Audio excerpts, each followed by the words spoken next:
Welcome to TG24 TV. నేను సుమలత. జూబ్లీహిల్స్ నియోజకవర్గంలోని షేక్పేట్ ప్రాంతంలో ఉన్న పోచమ్మ దేవాలయం గ్రౌండ్ లో హిందూ సమ్మేళనం వారి సభ ఘనంగా నిర్వహించారు.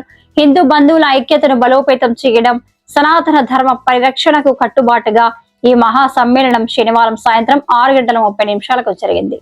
ఈ కార్యక్రమంలో సమ్మేళనం కమిటీ సభ్యులు, స్థానిక ప్రముఖులు, హిందూ బంధువులు భారీ సంఖ్యలో పాల్గొన్నారు. ఈ సమ్మేళనం ద్వారా హిందూ సమాజంలో ఏకత్వాన్ని పెంపొందించడం, యువతలో సాంస్కృతిక మరియు ధార్మిక విలువలను ప్రోత్సహించడం ప్రధాన లక్ష్యాలుగా వక్తలు పేర్కొన్నారు.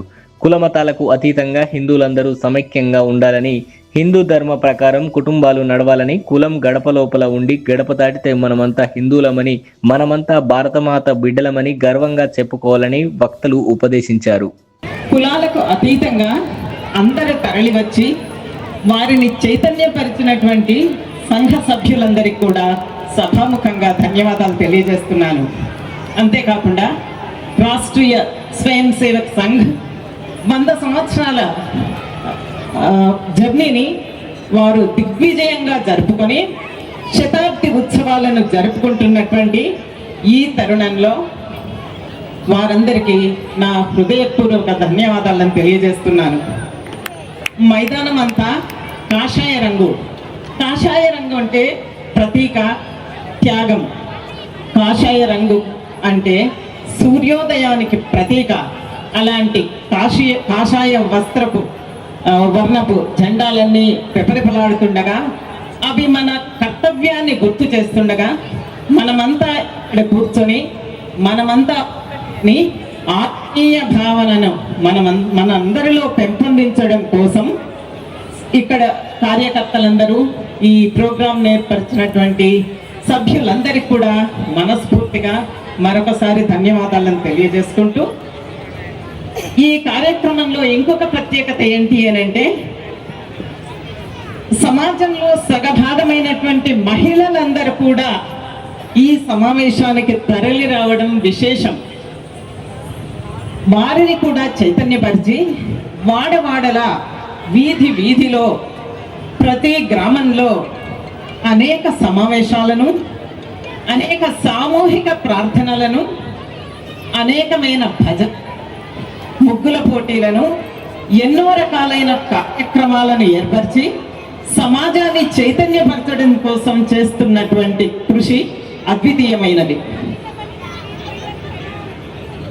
ఈరోజు ఈ హిందూ సమ్మేళనంలో, ఆత్మీయ సమ్మేళనానికి ఇంతకుముందే చిన్నారులంతా చాలా చక్కగా మన సంస్కృతిని ప్రతిబింబించేలా వారు నృత్య ప్రదర్శనను ప్రదర్శించిన చిన్నారులకు మరియు భగవద్గీతను మనకు చెప్పి దానిలో బిడ్డలాగా పడిపోతున్నారు. అలాగే అందుకోసమే ఇప్పట్లో నాయనా మన అందరం ఒకటి అనేటువంటి సామాజిక న్యాయం, పర్యావరణం ఒకటి. పర్యావరణం మనం చెట్టు, పుట్టు, గుట్ట, ముట్ట అన్నింటినీ మనం పూజిస్తాం. ఎలుక, గాడిద, పంది, గుర్రం ఏది కూడా దూషించదగినటువంటిది కాదు. అన్ని ప్రాణులు సమానమే. మనం ఏం చెప్తున్నాం, అన్ని ప్రాణులు సమానమే అన్ని. కాబట్టి మనం ఏమనుకుంటున్నాం, అన్ని ప్రాణులు బాగుండాలి, అందులో మనం ఉండాలి అనేటువంటి భావన కూడా వస్తుంది ఈ మధ్యన. కాబట్టి సర్వే సుఖినస్తంతు, సర్వే సంతు నిరామయాః, సర్వే భద్రాణి పశ్యంతు, మా కశ్చిత్ దుఃఖవాగ్భయం. ఇది మన యొక్క ధర్మం. మనం ఎవరిని చంపి వాడిని దోసుకొని వీళ్ళు దోసుకొని బాగుపడాలనేటువంటి తపన కాదు.